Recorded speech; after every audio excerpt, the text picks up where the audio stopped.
Hi everybody, today I wanted to talk about money in this podcast.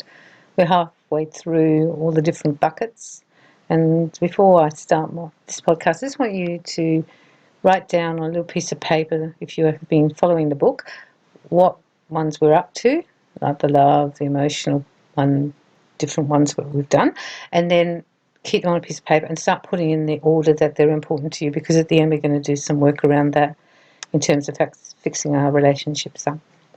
But today I want to talk about the money bucket. The money bucket is such a contentious bucket, and when it's not working, you can have so many fights about the money. Because once you start living together, you've got to work out how you're going to share the money and use the money, and they're the two areas that you'll have trouble with. To begin with, I think that you need to talk to your partner about this. How are we going to do the money? What works for us? And there has to be quite a lot of trust there with the money as well, particularly if you're going to do a joint account.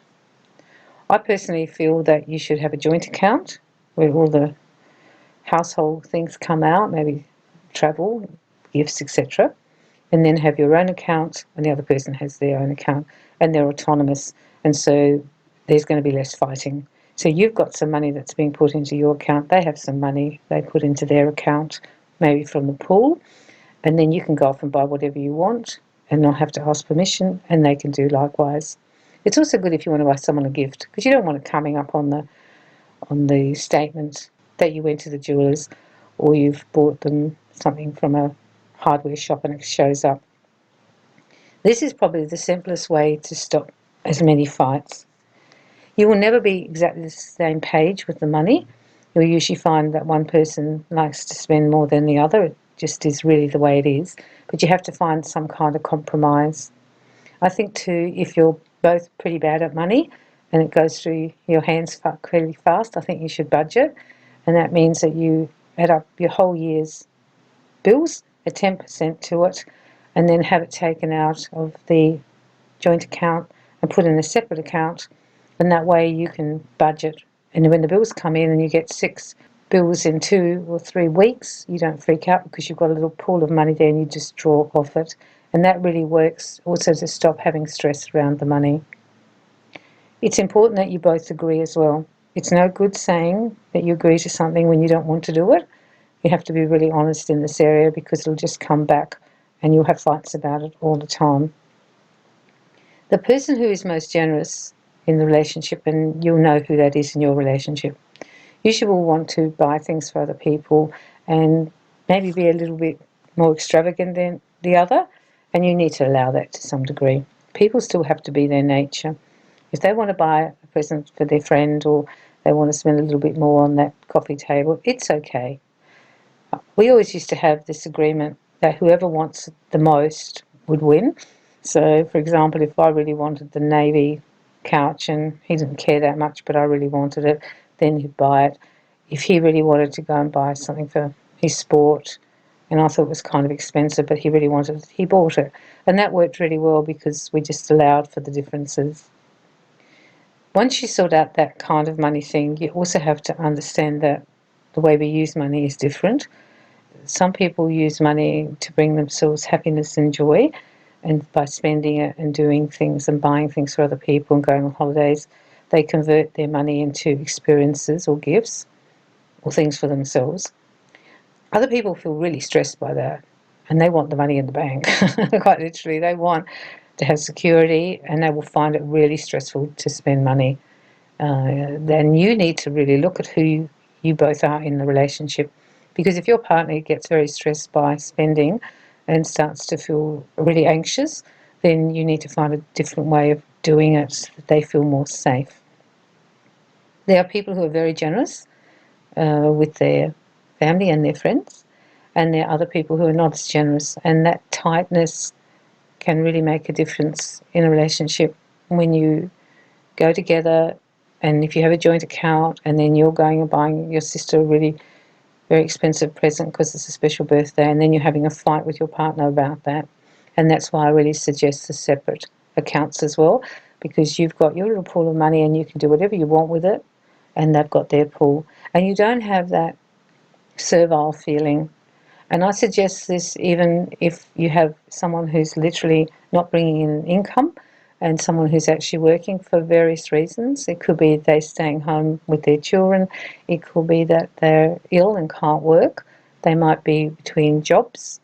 Or it could be that there's some other reason they're looking after their parents and can't work right now, or studying, and so they're not bringing an income in. And I still think in those situations you should have an account each, and then the joint.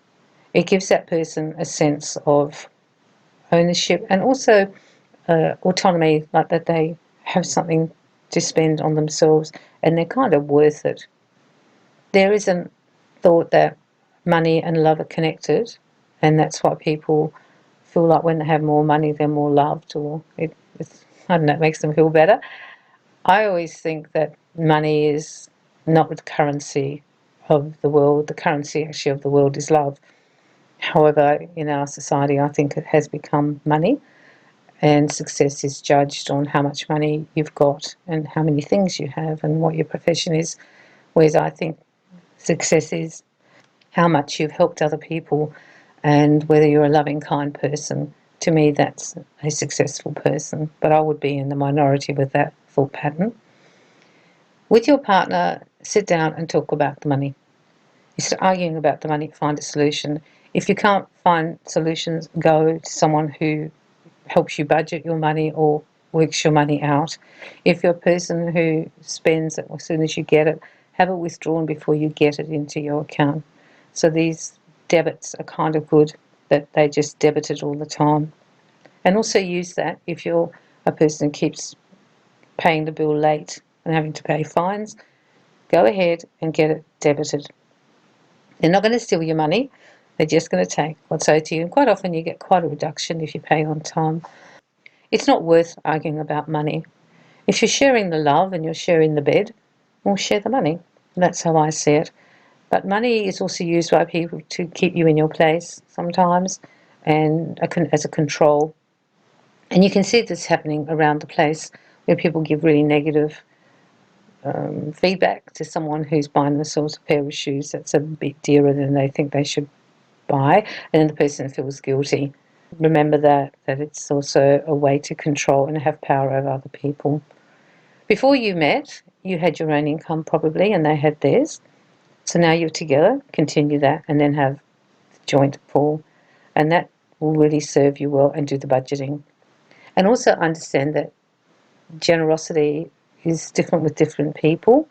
If you're a person who likes to buy gifts for people, then you can be a bit extravagant and your partner isn't. That's just their nature. And therefore, if you're going to exchange presents, perhaps it's a good idea to say how much you're going to spend, $50 or $150, whatever your benchmark is, and then you stick around that. Because it can also get very unbalanced in that way. I found that when I had young children, I also had a Christmas account, and every week or month I would put in so much. So when Christmas came, I could buy everyone presents. And I had a few birthdays around there as well. And that way I felt more secure. You can make your money work, but you have to work together to make it work. We are going to be different, and we're coming from different environments. And also I think it's genetic. I really believe that if you have a look in your family, you'll see who the tight ones are, and it's genetic, and then you'll see who the ones who are more generous, and I think that's kind of genetic. We can learn to be more generous, but in normal life I find that people do have a certain comfort place with spending or not spending money. It's up to you how you do it with your partner, but it has to be that you're both consensual and don't agree to something that you don't agree to. I found the 3 accounts work brilliantly, and I want you to have a look at that, because the reason that people have trouble with money is because they have money differences. And if there's any gambling or addictions as well, people shopping addiction, that also holds the joint account can be used, but the other person still has their own account, the one who's not addicted, so it can keep them in a safer place. In the household, you'll often find the person who does the money might be the person who has the most power and control issues as well. have a look at that, because just because the person who's doing the money is doing it doesn't mean they're better than the other person. Sometimes they're actually worse, and they don't have, they're not really good with money. So if you think you're better at money, you should maybe take it in turns, because I've noticed that ones who control the money control everything in the house. And it's different to, for example, if your partner's really good at organising and paying bills and everything, but they're not controlling, it's not going to be an issue.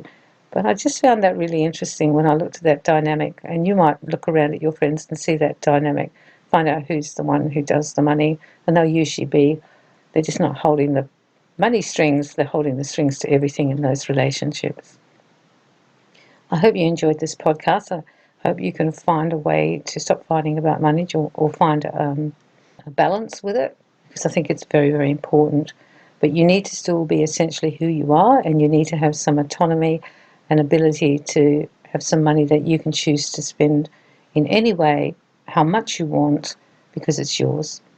And then there's a freedom in that. There's always a freedom in that.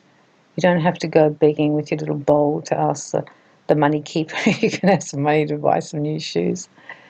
And you'll often find that the one who is controlling will go and spend a real lot of money on themselves on things, and then give you a hard time because you bought something for a little bit more than they thought you should have bought. That's another dynamic you might want to look at. That they'll have one rule with the money for you and a different rule for themselves. So get some money of your own and have it in your account, and have a better life and less arguing. So I'm wishing you lots of love and luck with this one. The money one's actually a big one. And if you don't sort out the money issues that you have, it can cause problems because the bucket's not being filled properly, or it's not nourished.